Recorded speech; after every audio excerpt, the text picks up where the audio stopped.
दोस्तों मेरे व्यूअर ने जानना चाहा है कि पहले इतने ज्यादा WAP4 लोकोमोटिव देखने को मिलते थे, लेकिन अब एक भी WAP4 लोकोमोटिव देखने को नहीं मिलते हैं। आखिर इतने सारे WAP4 लोकोमोटिव कहां चले गए? तो दोस्तों आज के इस वीडियो में हम इसी के बारे में डिस्कस करेंगे और जानेंगे कि आखिर WAP4 लोकोमोटिव का क्या हुआ। दोस्तों WAP4 लोकोमोटिव, जिसका पूरा नाम होता है वाइड गेज पर AC ट्रैक्शन से चलने वाला पैसेंजर लोकोमोटिव, यह लोकोमोटिव भारतीय रेलवे की शान थी, क्योंकि इसका प्रोडक्शन 1993 ईस्वी में शुरू हुआ था और अब तक इसके 778 यूनिट बन चुके हैं। तो दोस्तों इस तरीके से यह लोकोमोटिव सबसे सक्सेसफुल लोकोमोटिव थी, लेकिन इसके बाद भी यह लोकोमोटिव हमारे बीच से अचानक से गायब हो गई। तो आखिर इतने सारे लोकोमोटिव कहां चले गए? तो यह सवाल आना जायज है कि WAP4 लोकोमोटिव का क्या हुआ। दोस्तों WAP4 लोकोमोटिव एक सक्सेसफुल लोकोमोटिव तो जरूर थी, लेकिन इनका सबसे बड़ा डिमेरिट था इसमें यूज होने वाला ट्रैक्शन मोटर। दरअसल WAP4 लोकोमोटिव में DC सीरीज मोटर का यूज किया जाता था, जो कि सिंगल फेज के मोटर थे, क्योंकि DC में 3 फेज नहीं होता है। दोस्तों इसका सबसे बड़ा खासियत है इसका क्विक एक्सीलरेशन, और यह हैवी लोड को बहुत ही तेजी के साथ खींच सकते थे। लेकिन यहाँ पर इनका जब एक्सीलरेशन क्विक था तो इन्हें कंट्रोल कर पाना या फिर कंट्रोल करने में भी बहुत बड़ी समस्या आती थी, क्योंकि इनका जो कंट्रोल सिस्टम था वह पुराने जमाने के थायरिस्टर बेस्ड था।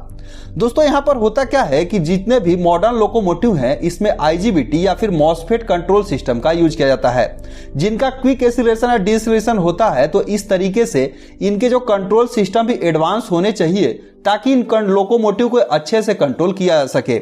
लेकिन WAP4 लोकोमोटिव में DC सीरीज मोटर का यूज किया जाता था, और इस DC सीरीज मोटर को कंट्रोल करने के लिए IGBT या फिर मॉसफेट वाले जितने भी कंट्रोल सेक्शन या कंट्रोल यूनिट थे उसमें अच्छे से काम नहीं करते थे।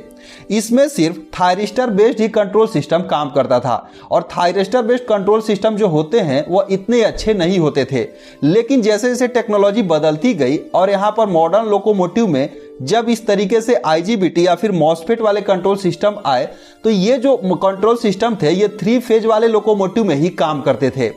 चूंकि ये जो सिंगल फेज का लोकोमोटिव था, इसलिए इसमें किसी काम का ये कंट्रोल सिस्टम नहीं रहा। इसीलिए भारतीय रेलवे ने सन 2015 ईस्वी में जितने सारे WAP4 लोकोमोटिव थे या फिर नए जो लोकोमोटिव बनने वाले थे, उनका प्रोडक्शन पूरी तरह से बंद कर दिया। यानी कि जो पहले से लोकोमोटिव चल रहे थे उतने ही लोकोमोटिव बचे थे। दोस्तों इस लोकोमोटिव की और सबसे बड़ी डिमेरिट थी कि इसका जो DC मोटर था वह ब्रश वाले मोटर थे, इसलिए इनका मेंटेनेंस बहुत ज्यादा हो जाता था, और इसमें रीजनरेटिव ब्रेकिंग सिस्टम नहीं था। तो इस सब चीजों को देखते हुए, इन सारे डिमेरिट को देखते हुए, अब जितने भी मॉडर्न लोकोमोटिव हैं जो कि 3 फेज पर काम करते हैं, तो भारतीय रेलवे इन सारे लोकोमोटिव पर ध्यान देने लगी। तो दोस्तों जैसा कि आप सभी को पता है, लोकोमोटिव की एक लाइफ होती है। तो इनका जो प्रोडक्शन हुआ था 1993 ईस्वी में शुरू हुआ था और 2015 में बंद हो गया। इस तरीके से इन्होंने अपनी पूरी लाइफ, जो कि 22 साल की होती है, झेल रखी थी।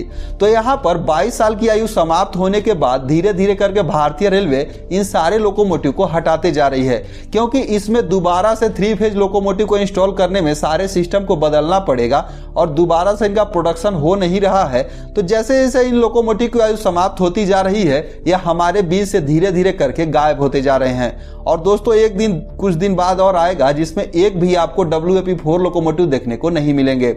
तो दोस्तों यही वो रीजन है जिसके कारण इतने सारे यूनिट होने के बाद भी WAP4 लोकोमोटिव हमारे बीच नहीं दिख रहे हैं। तो उम्मीद करते हैं आपको चीजें समझ में आई होंगी। सो इस वीडियो में बस इतना ही। मिलते हैं दूसरे वीडियो में, तब तक के लिए।